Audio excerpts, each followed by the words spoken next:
दर्शक बंधु कुंभ राशि व्यक्तिशेष माने कहीं एते कष्ट पाउछंती कहीं जीवन रे नकारात्मकता लगी रहुछि एमानक जीवन रे कहीं उन्नति घटू नाही एमानकर हेबाकु जाउथिबा काम कहीं अटकी जाउछि से संपर्क रे जानि नेबा। नमस्कार, जय जगन्नाथ। भाग्यलिपि टिप्स को आपण मानक स्वागत। दर्शक बंधु आज आम आलोचना करबा कुंभ राशि संपर्क रे। कुंभ राशि व्यक्तिशेष मानकर कहीं दुर्भाग्य पीछा छाड़ुनी कौन पाई एमाने सब बेले असुविधार सम्मुखीन होउछंती एवं कुंभ राशि व्यक्तिशेष माने केउ वर्ष ठारू एमानकर भल फल आसीबो एवं एमानकर विशेष भाव में गोटे कथा आम आज आलोचना करबा। एमानकर शत्रु किए कहा प्रति एमाने जदि बंचिके रहिबे बा सतर्कतार सहित केउ मानक ठारू एमानंकु रहिबाकु पड़िबो किए एमानकर शत्रु साजुछि से संपर्क रे एही वीडियो रे जानिबा। तेबे आसंतु डेरी करबानी वीडियोटी को आरंभ करिनेबा। वीडियोटी आरंभ करिया पूर्व छोट अनुरोध आपण मन जदि हम चैनल को नुआ आछंती तेबे चैनल को सब्सक्राइब करी पाखरे थिबा बेल आइकन को प्रेस कर दियंतु। कमेंट बॉक्स रे ओम शनिश्चराय नमः निश्चिंत लिखंतु एवं आपण वीडियोटी को मूलर शेष पर्यंत थरी निश्चिंत देखंतु। तेबे जे आपण जानि परिबे आज आमे कुंभ राशि रो विषय रे विस्तृत भाव रे आलोचना करबा एवं एमानंकर केउ सब जिनिस प्रति विशेष भाव रे सतर्क रहिले एमानंक जीवन रे उन्नति आसीबो से संपर्क रे मध्य जानिबा। तेबे एमानंकर शत्रु किए से संपर्क रे मध्य एही वीडियो रे जानिबा। तेबे आसंतु डेरी करबानी वीडियोटी को आरंभ करनेबा एवं आपण आम वीडियो को क्यों डिस्ट्रिक्ट रो देखुछंती निश्चिंत भाव रे हमहु कमेंट करी जणांतु। कुंभ राशि व्यक्तिशेष माने कहीं कष्ट पाउछंती कुंभ राशि व्यक्तिशेष मानकर कौन पाई सबु बेले लगी रहुछि असुविधा ए प्रश्न कुंभ राशि व्यक्तिशेष मानकर सबु बेले प्रश्न रही थाए जे मो जीवन रे एते कष्ट कहीं मो भल कले मध्य लोक मते बुझु नाहंती कहीं किए मोर शत्रु। आपण अनेक समय रे भाबुथिबे आपण भल काम करूछंती कहार आपण चिंता करू नाहंती तथापि जीवन रे बारंबार बाधा विघ्न धोखा दुख कहीं आपण को ही केवल मिलुछि से प्रश्नर उत्तर आम आज यही वीडियो रे पाइबा। दर्शक बंधु वीडियोटी को स्किप न करी मूलर शेष पर्यंत थरे निश्चिंत देखंतु एवं ध्यान दे सुनंतु आपणकर शत्रु किए आपणको सबु बेले हैरान रे किए पकाउछि एवं आपण केमिति सतर्क रहिबे। दर्शक बंधु कुंभ राशि व्यक्तिशेष मानक जीवन रे संघर्ष कहीं लगी रही थाए। देखंतु कुंभ राशि स्वामी ग्रह हेउछन्ते शनिदेव। शनिदेव को कर्मफलदाता कहा जाए। शनिदेव बिना परिश्रम रे किछि देई न थांती तेणु कुंभ राशि लोकंक जीवन रे सफलता आसे किंतु सही सफलता पूर्वर अनेक परीक्षा रे आपण पास कले ही आसी थाए। छोट बेलू कुंभ राशि व्यक्तिशेष मानक दायित्व मिली थाए परिवार समस्या थाए आर्थिक चाप आपण मानक ऊपर थाए चाकरी किंबा व्यवसाय रे आपणकर बाधा बारंबार आसी थाए। एसबू अनेक गुड़िए जिनिस कुंभ राशि व्यक्तिशेष माने अधिकांश समय अनुभव करि थांती किंतु एही संघर्ष सेमानंकु अधिक शक्तिशाली मध्य करि थाए। सेमाने जेतिकी संघर्ष करती सेतिकी मजबूत मध्य होई थांती। कुंभ राशि व्यक्तिशेष माने आपण गोटे कथा मने रखंतु आपण जेतिकी संघर्ष करूछंती आदौ भी भांगी पड़ंतु नहीं। आपणक संघर्ष आपणको भांगी देबा नुहे बरं गढ़ी तोलिबाकू साहस देई थाए। आपणको किए आपणकर शत्रु एवं किए केउ समय रे आपणक मित्र ताहाकू चिन्हाई थाए।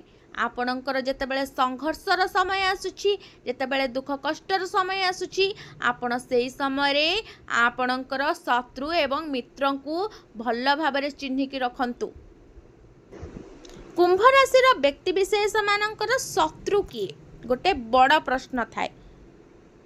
अनेक समय रे शत्रु बाहरर नुहे बरं ଭିତରର ଲୋକ ବା ଆପଣଙ୍କ ଆଖପାଖର ଲୋକମାନେ ହିଁ ଆପଣଙ୍କର ଶତ୍ରୁ ହୋଇଥାନ୍ତି, କିନ୍ତୁ ଆପଣ ଜାଣିପାରିନଥାନ୍ତି। କାରଣ କୁମ୍ଭ ରାଶିର ବ୍ୟକ୍ତିବିଶେଷ ମାନେ ସରଳ ବିଶ୍ୱାସୀ ଅଟନ୍ତି। କୁମ୍ଭ ରାଶିର ଲୋକ ସହଜରେ ଲୋକଙ୍କୁ ଭରସା କରିଯାଆନ୍ତି। ଅନ୍ୟର ସମସ୍ୟାକୁ ନିଜର ସମସ୍ୟା ଭାବି ଅନ୍ୟମାନଙ୍କୁ ସାହାଯ୍ୟ କରିବାରେ ଲାଗି ପଡ଼ନ୍ତି। କିନ୍ତୁ ସବୁ ଲୋକ ସେହି ଭଲ ପାଇବାର ମୂଲ୍ୟ ବୁଝନ୍ତି ନାହିଁ।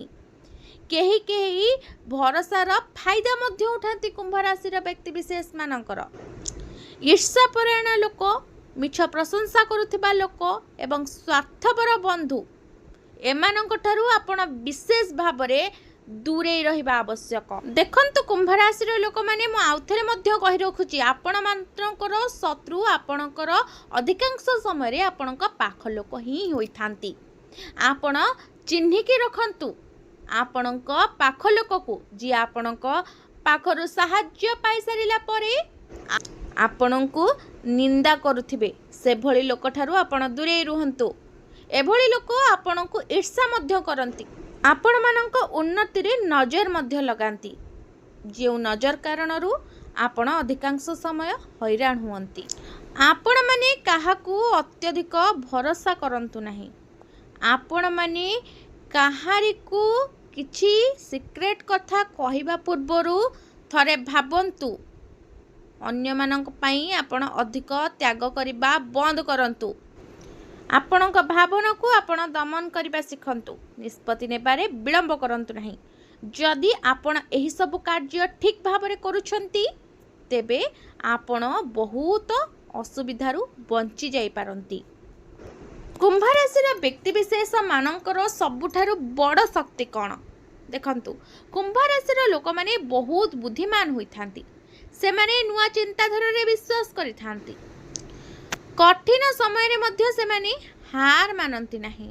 ଯେତେ ବଡ଼ ସମସ୍ୟା ଆସୁନା କାହିଁକି, ଦିନେ ନା ଦିନେ ସେମାନେ ପୁଣି ଠିଆ ହୋଇଯାଆନ୍ତି। ଏହା ହେଉଛି ସେମାନଙ୍କର ସବୁଠାରୁ ବଡ଼ ଶକ୍ତି। ଏବେ ଜାଣିବା କୁମ୍ଭ ରାଶିର ବ୍ୟକ୍ତିବିଶେଷ ମାନେ କେଉଁ ସବୁ କାର୍ଯ୍ୟ କଲେ ସେମାନଙ୍କୁ ସଫଳତା ମିଳିବ। ଦେଖନ୍ତୁ, ଆପଣ ପ୍ରଥମେ ନିଜ ଲକ୍ଷ୍ୟ କାହାକୁ ବି କୁହନ୍ତୁ ନାହିଁ। ଦ୍ୱିତୀୟରେ, ଅଧା ଆପଣ କାମକୁ ଛାଡ଼ନ୍ତୁ ନାହିଁ। ପ୍ରତିଦିନ ସମୟର ମୂଲ୍ୟ ବୁଝନ୍ତୁ ଏବଂ ନିୟମିତ ପରିଶ୍ରମ କରନ୍ତୁ। ବୃଦ୍ଧ ଲୋକ ଏବଂ ପିତାମାତାଙ୍କର ସମ୍ମାନ କରନ୍ତୁ। ଆପଣ ଶନିବାର ଦିନ ଆବଶ୍ୟକତା ଥିବା ଲୋକମାନଙ୍କୁ ସାହାଯ୍ୟ କରନ୍ତୁ ଏବଂ ଭଗବାନ ଶନିଙ୍କୁ ପ୍ରାର୍ଥନା କରନ୍ତୁ। ଦର୍ଶକ ବନ୍ଧୁ, ଏବେ ଆପଣମାନଙ୍କ ମନରେ ଗୋଟେ ପ୍ରଶ୍ନ ଆସୁଥିବ, କୁମ୍ଭ ରାଶିର ବ୍ୟକ୍ତିବିଶେଷ ମାନଙ୍କର ଚାଲିଥିବା କଷ୍ଟ କେବେ ସମାପ୍ତ ହେବ? କେବେ ଏମାନେ ଏହି କଷ୍ଟର ମୁକ୍ତି ପାଇବେ? ତେବେ ଦେଖନ୍ତୁ, ବର୍ତ୍ତମାନ କୁମ୍ଭ ରାଶିରେ ଶନି 7.5 ଚାଲିଅଛି, ଯାହା ଅନ୍ତିମ ଚରଣରେ ରହିଛି। ଶନି କର୍ମର ଫଳ ଦେଇଥାନ୍ତି। ନିଜେ ଆପଣ ଯେଭଳି କର୍ମ କରିବେ ସେହିଭଳି ଆପଣ ଫଳ ପ୍ରାପ୍ତି କରିଥାନ୍ତି। ନିଜ କାମରେ ସତ୍ୟତା ରଖନ୍ତୁ, ନିଷ୍ଠା ରଖନ୍ତୁ, ପରିଶ୍ରମ କରନ୍ତୁ।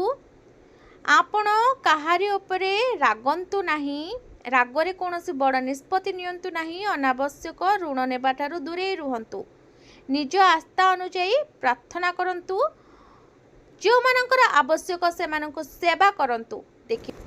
ଦେଖିବେ ଆପଣ ଧୀରେ ଧୀରେ ଉନ୍ନତି କରିବେ ଏବଂ ଯେତେବେଳେ ଶନି 7.5 ଆପଣଙ୍କର ଶେଷ ହେବ, ଆପଣ ଶିଖି ସାରିଥିବେ ଆପଣଙ୍କୁ କେଉଁ ମାର୍ଗରେ ଯିବାକୁ ହେବ ଏବଂ ସେହି ମାର୍ଗରେ ଆପଣଙ୍କୁ ନିଶ୍ଚିନ୍ତ ଭାବରେ ସଫଳତା ମିଳିବ।